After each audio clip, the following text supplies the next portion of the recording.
The 13th of January, 1968. Folsom State Prison, California. Johnny Cash was in the middle of Greystone Chapel when he saw him, a prisoner in the third row. And something in that man's eyes made the man in black stop singing. The concert was going perfectly. 2,000 hardened criminals were hanging on every word. The recording equipment was rolling. This was Johnny Cash's comeback moment. The album that would save his career. But Johnny Cash couldn't finish the song. His voice cracked. His hands froze on the guitar. And then tears started rolling down his face. Right there on stage, in front of 2,000 inmates, with the cameras rolling. The prisoners went dead silent. The band stopped playing. Producer Bob Johnston thought the recording was ruined. June Carter moved toward the stage, thinking Johnny was having a breakdown. But what happened next would become the most powerful moment in Johnny Cash's entire career. And it all started with one prisoner who refused to look away. His name was Glenn Shirley, prisoner number 61 to 8,795, serving 5 to life for armed robbery. A career criminal who'd spent most of his adult life behind bars. But Glenn had a secret. In his cell at night, he was writing poetry, songs, words about what it felt like to be trapped not just by bars and concrete, but by the choices you've made, the things you can't take back. He'd written a song called Greystone Chapel about the prison chapel at Folsom, a place where murderers came to pray, where broken men whispered to a God who might not be listening anymore.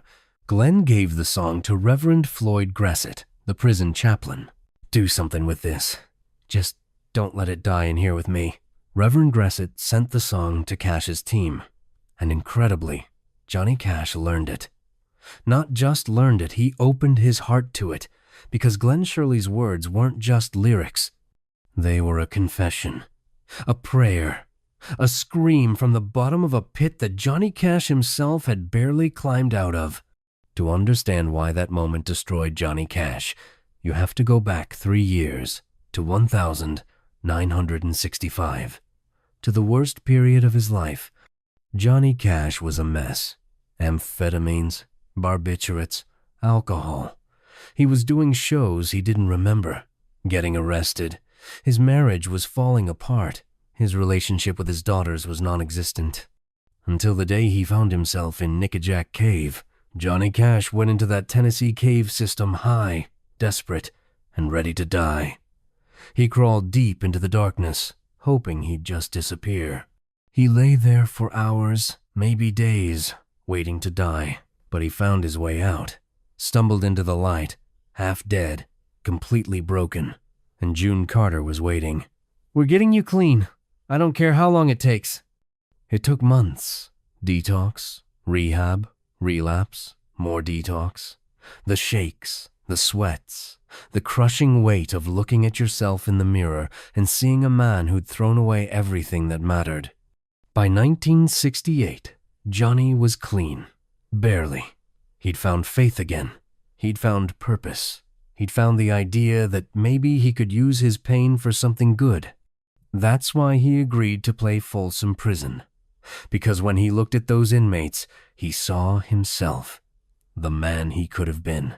And that's why Glenn Shirley's song hit him like a freight train. Johnny Cash didn't tell anyone he was going to sing Greystone Chapel. He just did it. The lyrics were raw.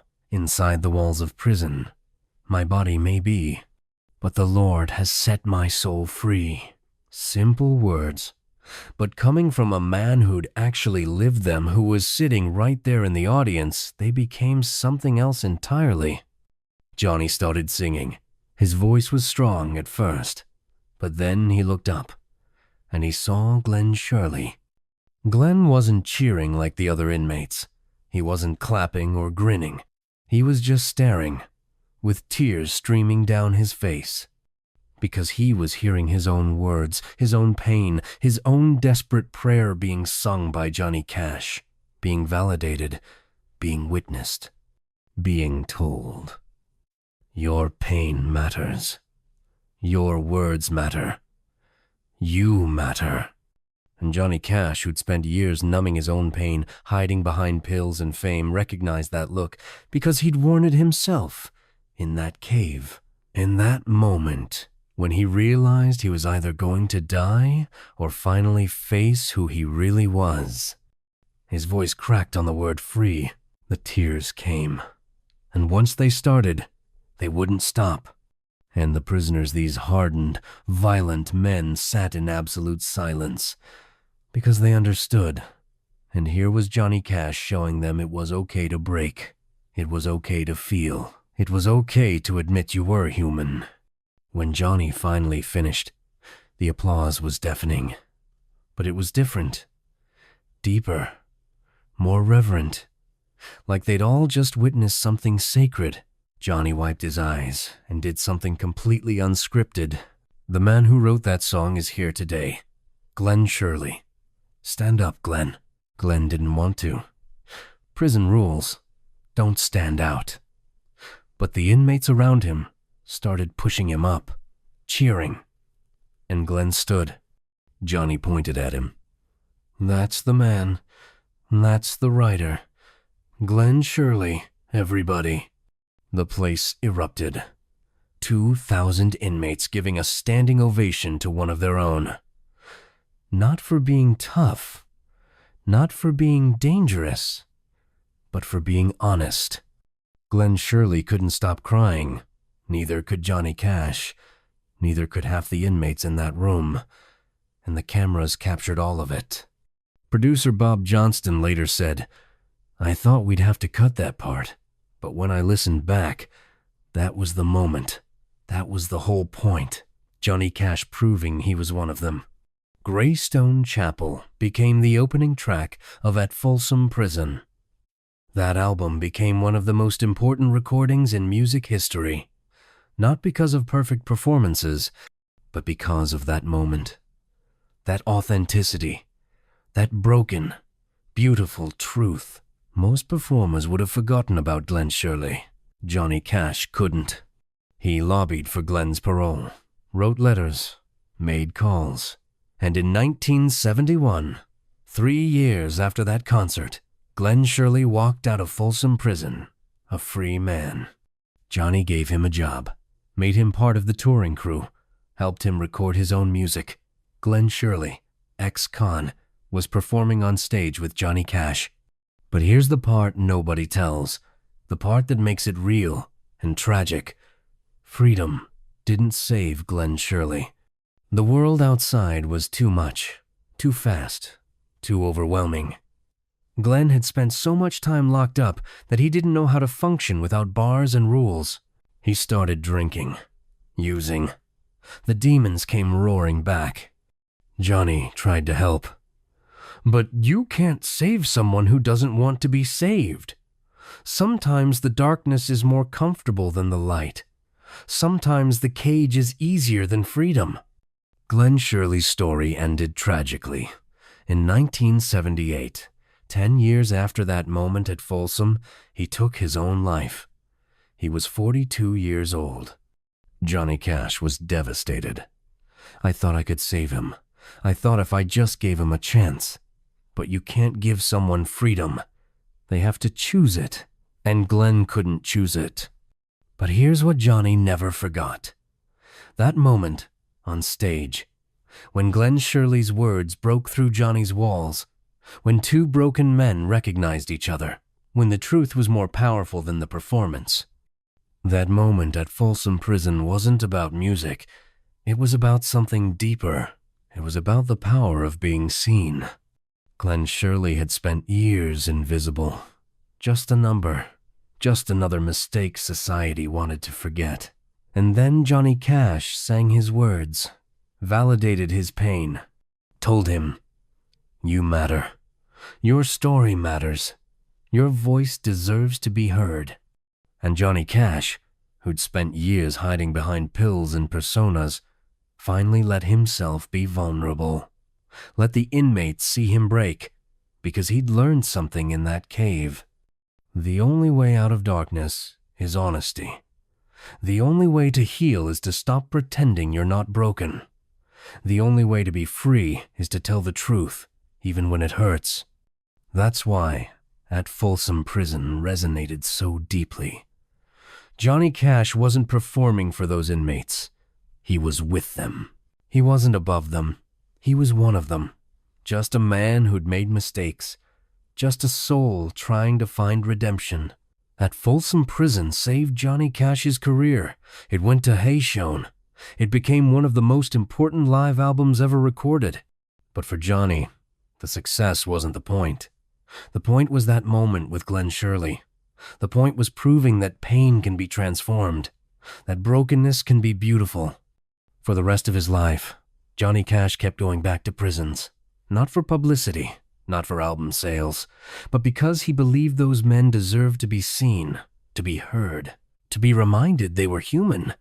He talked about Glenn Shirley in interviews, kept his memory alive, made sure people knew that the opening track of his most famous album was written by a convicted felon who'd never stopped hoping. And he never forgot that feeling standing on stage, tears streaming, looking into the eyes of a man who saw him, really saw him, and understood. That day at Folsom Prison wasn't just about Johnny Cash or Glenn Shirley. It was about all of us. We live in a world that demands we hide our pain, that rewards performance over authenticity, that tells us vulnerability is weakness. Johnny Cash showed us something different.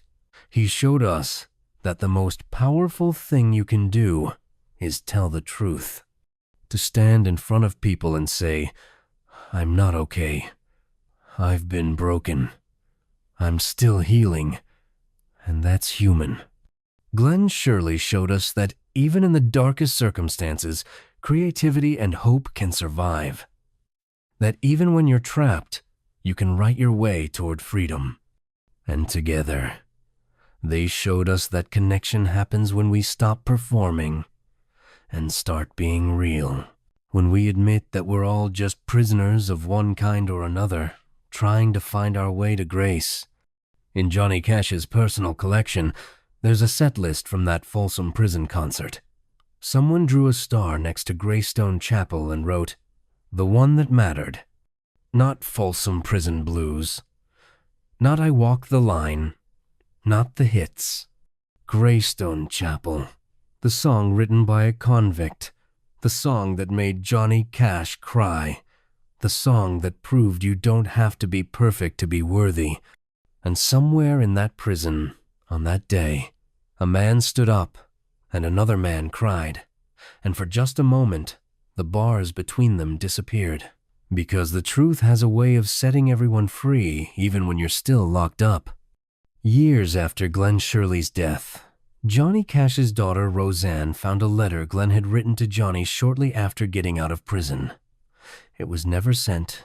The letter said, "You didn't save my life that day at Folsom, but you saw it, and that was enough to keep me going for 10 more years. Most men live their whole lives and nobody really sees them. I was seen. By you. By those men. Thank you for not looking away."